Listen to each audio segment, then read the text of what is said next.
Hello welcome trading on Telugu. ఈరోజు మనం smart money concept గురించి డిస్కస్ చేద్దాం. ఎస్ఎంసి అని చెప్పి బాగా వైరల్ అవుతుంది, అలాగే ట్రెండింగ్లో ఉంది.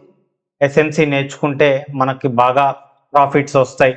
ఎస్ఎంసి అనేది ఒక అద్భుతమైనది, ఇన్స్టిట్యూషనల్ ప్లేయర్స్ యూజ్ చేసేది అని చెప్పి ఒక టాపిక్ రన్ అవుతుంది. ఓకే, ఎస్ఎంసి అనేది ప్రైజ్ యాక్షనే, కాకపోతే దాంట్లో వాడే వర్డ్స్ అనేవి కొంచెం డిఫరెంట్గా ఉంటాయి కాబట్టి అది బాగా అట్రాక్ట్ఫుల్గా కనిపిస్తుంది. ఓకే, సో ఎస్ఎంసి అయినా ప్రైజ్ యాక్షన్ అయినా ఏ థియరీ కూడా యూజ్ చేసినా కూడా మనకు రిస్క్ మేనేజ్మెంట్ సైకాలజీ అనేది వెరీ ఇంపార్టెంట్ రోల్ అయితే ప్లే చేస్తుంది ట్రేడింగ్లో. ఓకే, సో మనం ఏవేవి ఇంపార్టెంట్ అనేవి ప్రతిదీ కూడా మనం ఈరోజు డిస్కస్ చేద్దాం. అండ్ ఫస్ట్ టైం ఛానల్కి వచ్చి సబ్స్క్రైబ్ చేసుకోండి. అదేవిధంగా వీడియో నచ్చితే లైక్ చేయండి, ఏమైనా డౌట్స్ ఉంటే కామెంట్ చేయండి. ఈరోజు మనం స్మార్ట్ మనీ కాన్సెప్ట్ గురించి డిస్కస్ చేద్దాం. స్మార్ట్ మనీ కాన్సెప్ట్ అనేది కొంచెం డౌ థియరీకి రిలేటెడ్గా ఉంటుంది. ఓకే, కొంచెం డౌ థియరీకి రిలేటెడ్గా ఉంటుంది. డౌ థియరీ అంటే మీకు ఆల్రెడీ ఐడియా ఉండే ఉంటుంది. మార్కెట్ స్లో అండ్ స్టడీగా ఇలా అప్ సైడ్కి వెళ్తే దీన్ని డౌ థియరీ కింద మనం కన్సిడర్ చేస్తాం, రైట్? హయ్యర్ హైస్ ఫామ్ చేసుకుంటూ వెళ్ళడం, అలాగే డౌన్ సైడ్కి వచ్చినప్పుడు లోయర్ లోస్ ఫామ్ చేసుకుంటూ వస్తే ఇది ఒక డౌ థియరీ కింద మనం కన్సిడర్ చేస్తున్నాం, రైట్? సో ఎస్ఎంసిలో కూడా సేమ్ థింగ్. ఓకే, ఎస్ఎంసిలో కూడా సేమ్ థింగ్. ఇక్కడ చూస్తే మనకి డిఫరెన్స్ ఏమొస్తుంది అంటే బేసిక్గా, ఓకే, ఇలా మనకు ఎప్పుడైతే హైని బ్రేక్ చేస్తుందో దీన్ని బిఓఎస్ అంటారు. అంటే ఓకే, బ్రేక్ ఆఫ్ స్ట్రక్చర్, దీన్ని బ్రేక్ ఆఫ్ స్ట్రక్చర్ ఈ ప్లేస్ని ఆ బిఓఎస్ సిహెచ్ అని చెప్పి చూసేసరికి మనం కొంచెం కాన్సెప్ట్ ఏదో కొత్తగా ఉంది అని చెప్పి మనం కొంచెం అట్రాక్ట్ అవుతాం. ఓకే, బేసిక్గా ఇలా ఒక స్వింగ్ని బ్రేక్ చేసిన, లేదు ఒక హైని బ్రేక్ చేసిన ఆ ప్లేస్ని బిఓఎస్ అంటారు సింపుల్గా. ఓకే, అండ్ సిహెచ్ అంటే ఏంటి అంటే చేంజ్ ఆఫ్ క్యారెక్టర్. ఇప్పుడు కంటిన్యూస్గా అప్ సైడ్కి వెళ్ళింది, దీన్ని బిఓఎస్ అంటారు.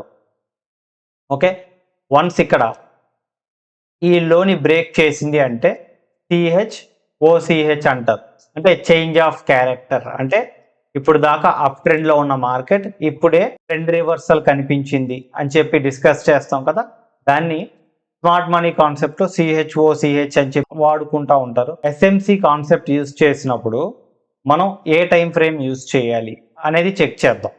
Okay, SMC smart money concept use చేసినప్పుడు మనం 15 మినిట్స్లో ట్రేడ్ చేయడం, అంటే ఇంట్రాడే ట్రేడింగ్ చేసే వాళ్ళైతే బేసిక్గా 15 మినిట్స్కి అయితే నేను ఫస్ట్ ప్రిఫరెన్స్ ఇస్తాను. ఎందుకంటే ఎస్ఎంసిలో దాని గురించి మనం మాట్లాడదాం.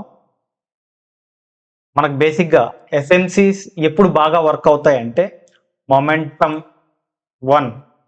మన మార్కెట్లు బేసిక్గా ఎలా ఉన్నాయంటే జరిగితే స్ట్రాంగ్ మొమెంటం జరుగుతుంది, లేకపోతే సైడ్ వేస్ ఉంటుంది. ఓకే, మన మార్కెట్ ఎలా ఉన్నాయి, జరిగితే మొమెంటం జరుగుతుంది లేదా సైడ్ వేస్ ఉంటుంది. నేను ఎందుకు చెప్తున్నాను అంటే అంత క్లియర్గా, బేసిక్గా మనకు ఫారిన్ మార్కెట్స్ అవి చూసుకుంటే ఎలా ఉంటాయంటే పుల్ బ్యాక్స్ ఇస్తూ అప్ సైడ్కి వెళ్ళడం, ఇలా స్లో అండ్ స్టడీగా ఇక్కడ ఒక డిస్ట్రిబ్యూషన్ అంటే ఒక అక్యుములేషన్ ఫామ్ చేసి అగైన్ అప్ సైడ్కి వెళ్ళడం ఇలా జరుగుతుంది. ఎందుకంటే అవి 24 అవర్స్ రన్ అయ్యే మార్కెట్స్ కొన్ని ఉంటాయి. బేసిక్గా మనకు Nifty bank Nifty, okay, bank Nifty మనం ప్రజెంట్ ట్రేడ్ చేసేది దాంట్లో.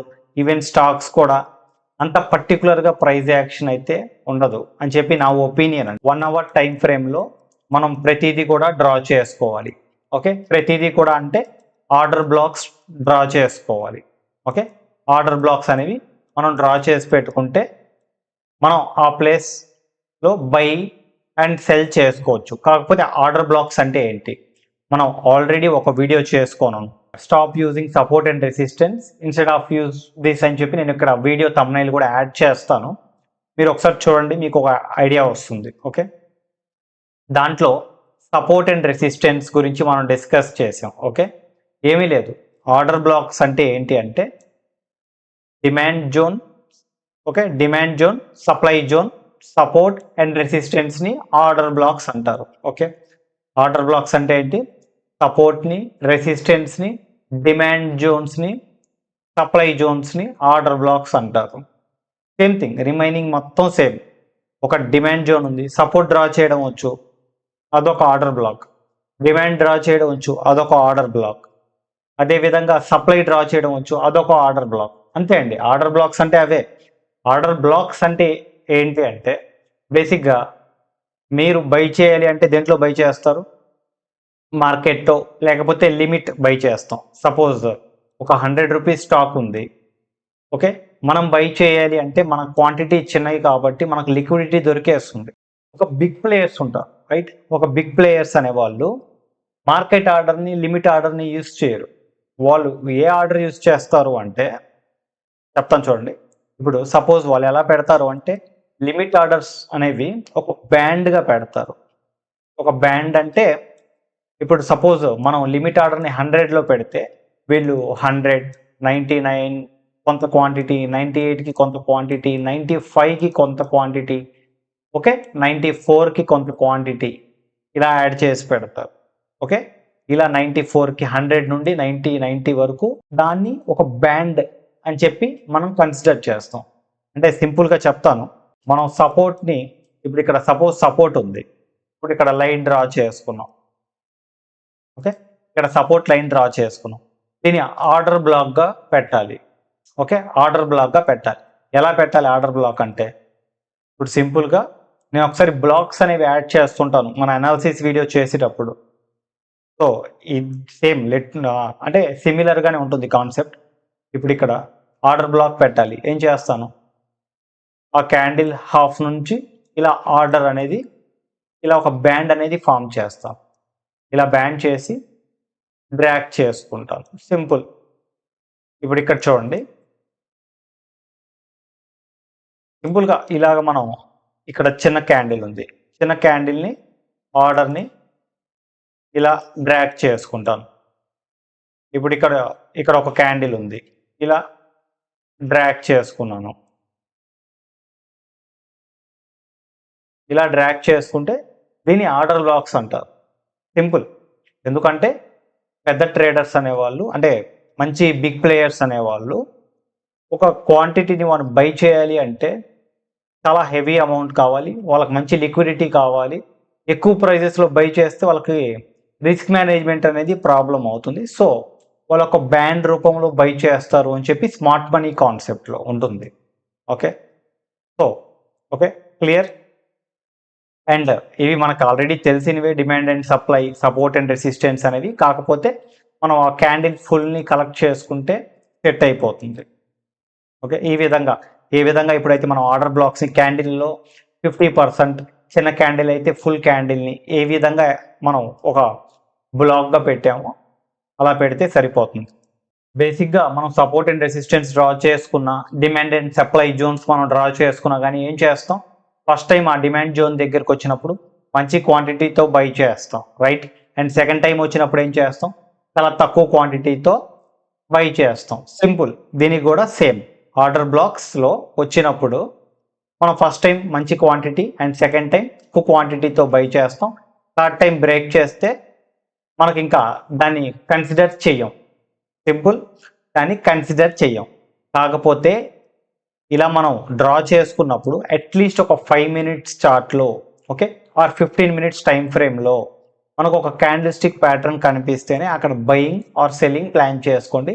లేకపోతే మనం ఈ కాన్సెప్ట్తో డైరెక్ట్గా ఇక్కడికి టచ్ చేయగానే బై చేసాం అనుకోండి, మనం ఎఫెక్ట్ అవుతాం. సో ఏం చేస్తామంటే ఇక్కడికి వచ్చి ఒక 5 మినిట్స్ చార్ట్లో, 5 మినిట్స్ టైం ఫ్రేమ్లో చిన్న క్యాండిల్ స్టిక్ ప్యాటర్న్స్ కావచ్చు ఇలా ఫామ్ చేసింది అనుకోండి, ఓకే, మనం బయింగ్ సైడ్కి ప్లాన్ చేసుకున్న మనకు ఒక పర్టికులర్ స్టాప్ లాస్ ఉంటుంది. స్టాప్ లాస్ కూడా బఫరింగ్ పెట్టుకోండి. ఓకే, స్టాప్ లాస్ అంటే బఫరింగ్ అంటే ఏంటి, 100 రూపీస్లో స్టాప్ లాస్ కరెక్ట్గా యాడ్ చేసాం. ఓకే, కరెక్ట్గా ఆ క్యాండిల్ స్టిక్ లో అనేది 100 రూపీస్ ఉంది, ఎగ్జాక్ట్గా 100 రూపీస్ యాడ్ చేస్తే కొట్టేసి వెళ్ళిపోతుంది. అందుకని 99 రూపాయలు, లేకపోతే 98 రూపాయల 70 పైసలు ఇలా యాడ్ చేసుకుంటే కొంచెం టైంలో మనకి స్టాప్ లాస్ అనేది హిట్ అవ్వకుండా మార్కెట్ వెళ్తుంది. ఓకే, బఫరింగ్ ఇదొకటి గుర్తుపెట్టుకోండి. అదేవిధంగా మనకి ఇప్పుడు డిమాండ్ జోన్స్ దగ్గరకు వచ్చినప్పుడు, ఓకే, డిమాండ్ జోన్స్ దగ్గరకు వచ్చినప్పుడు కొంచెం ముందుగానే బై చేసి పెట్టుకున్నా కానీ బెటరే. ఓకే, కొంచెం ముందుగా బై చేసుకుంటే బెటర్. ఎందుకంటే మరి ఇంత ఫాస్ట్గా మార్కెట్ అప్ సైడ్కి వెళ్ళిన తర్వాత ఈ ప్లేస్ నుండే బయింగ్ చేసుకున్నాం అనుకోండి. ఓకే, ఈ ప్లేస్ నుండి బయింగ్ చేసుకుంటే మనం స్టాప్ లాస్ అనేది ఇక్కడ పెట్టుకోవాలి. కాకపోతే కొంచెం బఫరింగ్ పెట్టుకుంటే హిట్ అయ్యే ఛాన్సెస్ కొంచెం తక్కువ ఉంటాయి. ట్రెండ్ అగైనెస్ట్ వెళ్ళకండి. ట్రెండ్ అగైనెస్ట్ వెళ్ళి అక్కడ ఆర్డర్ బ్లాక్ ఉంది, సప్లై జోన్ ఉంది. సప్లై జోన్ ఉంటే సప్లై జోన్ ఉన్నప్పుడు ప్రీవియస్గా బయింగ్ సైడ్ ఏమైనా పొజిషన్స్ తీసుకొని ఉంటే, అంటే ఎగ్జాంపుల్ చెప్తాను. ఇప్పుడు సప్లై జోన్ ఉంది, ఇక్కడ పొజిషన్స్ మనం యాడ్ చేసాం. ఇక్కడికి వచ్చినప్పుడు ప్రాఫిట్ బుక్ చేసుకోవడానికి ట్రై చేయండి. ఇమీడియట్గా సెల్లింగ్ కోసం కాకుండా ప్రాఫిట్ బుక్ చేయడానికి ట్రై చేయండి ఫస్ట్. లేదు మనం ఇక్కడ ఎలాంటి ట్రేడ్స్ ప్లాన్ చేసుకోలేదు అనుకున్నప్పుడు సప్లై జోన్ దగ్గర ట్రేడ్స్ తీసుకొని స్టాప్ లాస్ యాడ్ చేసుకోవడమే.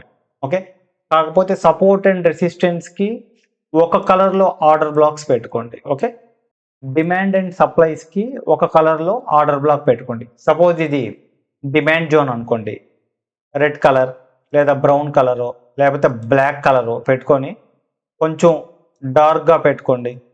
ఓకే, డిమాండ్ జోన్ సప్లై జోన్స్కి కొంచెం డార్క్గా పెట్టుకోండి. Support and resistance, normal support and రెసిస్టెన్స్కి లైట్గా పెట్టుకుంటే సరిపోతుంది. ఓకే, ఎందుకంటే మనకు డిఫరెన్స్ తెలియాలి డిమాండ్ అండ్ సప్లైకి. Okay, and one more important concept, ఎప్పుడైనా గమనించండి, ఇక్కడ సపోర్ట్ జోన్ ఉంది. ఓకే, ఇక్కడ సపోర్ట్ జోన్ కావచ్చు, డిమాండ్ జోన్ కావచ్చు. ఓకే, చాలా ఇంపార్టెంట్ అండి. ఇప్పుడు ఇక్కడ నుండి మార్కెట్ ఇలా వెళ్ళింది. ఓకే, వెళ్ళింది, ఎంత స్పీడ్లో వెళ్ళిందో అంత స్పీడ్లో డౌన్కి వచ్చింది అంటే, అంత స్పీడ్లో డౌన్కి వచ్చింది అంటే అక్కడ బయింగ్ చేయడానికి 80% నేనైతే ప్రిఫర్ చేయను. ఓకే, మనకు ఎంత స్పీడ్లో అప్ సైడ్కి వెళ్ళింది, సో ఇది డిమాండ్ జోన్, నెక్స్ట్ టైం ఇక్కడికి వచ్చినప్పుడు బై చేద్దాం అని చెప్పి అనుకుంటాం కదా. ఇలా డైరెక్ట్గా ఎంత స్పీడ్గా వెళ్ళిందో అంత స్పీడ్గా వస్తే నేను బై చేయను.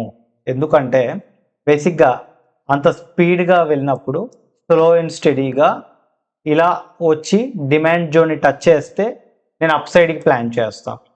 ఓకే, మేబీ ఎస్ఎంసి కాన్సెప్ట్ కూడా సేమే, ఇలా ట్రెండ్ లైన్ డ్రా చేసుకొని అప్ సైడ్కి బ్రేక్అవుట్ ఇస్తే అప్ సైడ్కి ప్లాన్ చేసుకుంటాను.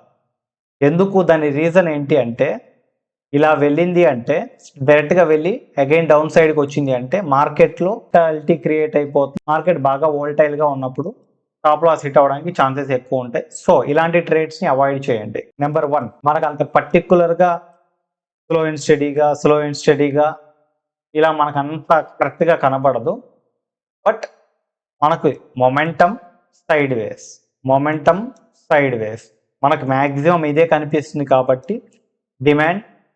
సప్లై డిమాండ్ ఈ 2 కాన్సెప్ట్స్ని 1 అవర్ టైం ఫ్రేమ్లో యూజ్ చేసుకొని 15 minutes ఆర్ 5 minutes టైం ఫ్రేమ్లో క్యాండిల్ స్టిక్ ప్యాటర్న్ కనిపిస్తే మనం బయింగ్ సైడ్కి ఆర్ సెల్లింగ్ సైడ్కి ప్లాన్ చేసుకోవచ్చు. ఓకే, లిక్విడిటీ గ్రాబ్ అంటారు. ఓకే, లిక్విడిటీ గ్రాబ్ అంటే ఏమీ లేదు, బ్రేక్అవుట్ ఫెయిల్యూర్స్. ఓకే, చూసారు కదా, లిక్విడిటీ గ్రాబ్ చేయడం అంటే ఏం లేదు, బ్రేక్అవుట్ ఫెయిల్యూర్ జరగడం. ఫస్ట్ బ్రేక్అవుట్ జరిగింది, బ్రేక్అవుట్ అప్ సైడ్కి వెళ్ళి లిక్విడిటీ గ్రాబ్ చేసి డౌన్ సైడ్కి వచ్చింది, ఇది liquidity grab. Simple, liquidity grab అని చెప్పి దీన్ని అంటారు. కాకపోతే మనకు అన్ని ఆల్రెడీ పేర్లు వినిందే, కాకపోతే మన పేర్లు కొంచెం కొత్తగా ఉంటాయి కాబట్టి మనం బాగా ఎగ్జైట్ అవుతాం దాని గురించి. ఓకే, ఇంబ్యాలెన్స్, లిక్విడిటీ లేకుండా పైకి వెళ్ళడం అంటే ఇప్పుడు బేసిక్గా ఒక్కొక్కసారి 5 minutes 15 minutes టైం ఫ్రేమ్లో కంటిన్యూస్గా క్యాండిల్స్ ఫామ్ అవుతూ వెళ్తాయి. 5 minutes టైం ఫ్రేమ్లో 15 minutes టైం ఫ్రేమ్లో కంటిన్యూస్గా క్యాండిల్స్ అప్ సైడ్కి వెళ్ళినప్పుడు అదే ఫాస్ట్లో డౌన్ సైడ్కి రావడానికి ఛాన్సెస్ చాలా ఎక్కువ ఉంటాయి. ఓకే, అంటే ఈ ట్రెండ్ అగైనెస్ట్ ట్రేడ్ చేయమని చెప్పి కాదు నా ఉద్దేశం. ఇలా అప్ సైడ్కి కంటిన్యూస్గా వెళ్ళినప్పుడు మనకి డౌన్ సైడ్కి వచ్చే ఛాన్సెస్ ఎక్కువ ఉంటాయి. ఎందుకంటే అక్కడ లిక్విడిటీ ఉండదు. ఓకే, లిక్విడిటీ ఉండదు. ఆ లిక్విడిటీ లేనప్పుడు ఏమవుతుంది అంటే మార్కెట్ అగైన్ డౌన్ సైడ్కి వస్తుంది. ఓకే, సో ట్రెండ్ అగైనెస్ట్ వెళ్ళకండి. ఇవి కొత్తగా వచ్చాయని చెప్పి ఏవి అనుకోకండి. ఆల్రెడీ మనకు వచ్చిన డిమాండ్ అండ్ సప్లై దీంట్లో ఆర్డర్ బ్లాక్స్ డ్రా చేసుకున్నామా, క్యాండిల్ స్టిక్ ప్యాటర్న్స్ చూసుకున్నామా. మనం క్యాండిల్ స్టిక్ ప్యాటర్న్స్ వీడియో చేసాం, ఆర్డర్ బ్లాక్ వీడియో చేసాం already. Demand and supply, stop using support and resistance అని ఉంది కదా, దాంట్లోకి వెళ్తే మీకు కాన్సెప్ట్స్ అన్ని క్లియర్గా అర్థం అవుతాయి. ఇక్కడ ఏంటంటే మనం జస్ట్ ఓవర్ వ్యూ డిస్కస్ చేస్తున్నాం. డిమాండ్ అండ్ సప్లై మాత్రమే ఎస్ఎంసి కాన్సెప్ట్ నుండి తీసుకోవడానికి ట్రై చేయండి. అండ్ స్కాల్పింగ్ అంటారు, ఆ స్కాల్పింగ్కి మనకి అక్యుములేషన్ అనేది, డిస్ట్రిబ్యూషన్ అనేది, ఇంకొన్ని కాన్సెప్ట్స్ అయితే కొంచెం ఎక్కువగా ఉంటాయి. ఓకే, బేసిక్గా ఎక్కువగా ఉంటాయి. కొంతమంది ఫోరెక్స్ మార్కెట్లో 15 మినిట్స్ టైం ఫ్రేమ్లో స్కాల్పింగ్ చేస్తారు. అండ్ ఎస్ఎంసిలో స్మార్ట్ మనీ కాన్సెప్ట్లో బేసిక్గా ఇలా డౌ థియరీ ప్రకారం అప్ సైడ్కి వెళ్ళినప్పుడు దీన్ని బీఓఎస్ అంటాం కదా, ఇక్కడ బీఓఎస్ ఫామ్ చేసి ఈ లోన్ ఎప్పుడైతే బ్రేక్ చేస్తుందో, ఓకే, బీఓఎస్ని ఎప్పుడైతే బ్రేక్ చేస్తుందో దాన్ని చేంజ్ ఆఫ్ క్యారెక్టర్ అంటాం కదా, ఇలా బ్రేక్ చేసి అగైన్ అప్ సైడ్కి వెళ్ళింది అనుకోండి, దీన్ని డిమాండ్ జోన్ కింద కన్సిడర్ చేస్తాం. నెక్స్ట్ ఇక్కడికి వచ్చినప్పుడు అక్కడ బయింగ్ సైడ్కి ప్లాన్ చేసుకుంటాం. ఓకే, ఇలా లో బ్రేక్ చేసింది, సో ఇది ఒక change of character. Okay, theories అన్నీ కరెక్టే, థీరీస్ రాంగ్ అని నేను ఎక్కడ కూడా చెప్పలేదు, థీరీస్ అన్నీ కరెక్టే. బట్ నేను చెప్పేది ఏంటి అంటే ప్రైజ్ యాక్షన్ లాగే ఉంటుంది. ఓకే, సో నేను అందుకని అంత పర్టికులర్గా చెప్తున్నాను. ఇలాగ చేంజ్ ఆఫ్ క్యారెక్టర్ బ్రేక్ చేసి బ్రేక్అవుట్ ఫెయిల్యూర్ జరిగి అప్ సైడ్కి వెళ్ళింది అనుకోండి, ఈ బ్రేక్అవుట్ ఫెయిల్యూర్ ఎక్కడైతే జరిగిందో ఈ ఏరియా మొత్తాన్ని ఆర్డర్ బ్లాక్ కింద కన్సిడర్ చేసి ఇక్కడికి వచ్చినప్పుడు బయింగ్ సైడ్కి ప్లాన్ చేసుకొని అండ్ టార్గెట్ అనేది దీని హై పెట్టుకుంటారు. ఓకే, 1 అవర్ టైం ఫ్రేమ్లో. ఓకే, ఇంకా ఏమైనా డౌట్స్ ఉంటే కామెంట్ చేయండి. అండ్ స్కాల్పింగ్ గురించి అండ్ రిమైనింగ్ థింగ్స్ గురించి మనం డిస్కస్ చేద్దాం. ఓకే, ఇంకేమైనా డౌట్స్ ఉంటే కామెంట్ చేయండి. Thank you very much.